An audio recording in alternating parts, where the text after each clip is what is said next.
ওই হাত দে, ওই হাতটাও দে।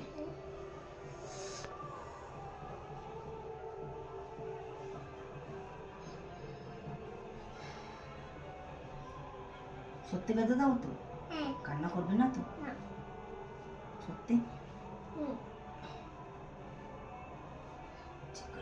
আজ বেঁধে দিয়েছি। দাঁড়া দাঁড়া দাঁড়া, হয়েছে নাকি? যাই এবার আমি বই পড়ি। মা কি হলো? এত সহজে খুলে নিলি? চিকু হিরো হিরো। আবার বাঁধবো? এই না, এখন বই পড়ো। আর আর বাঁধতে হবে না, আগে বই পড়ে নাও। না, আগে বই পড়ো।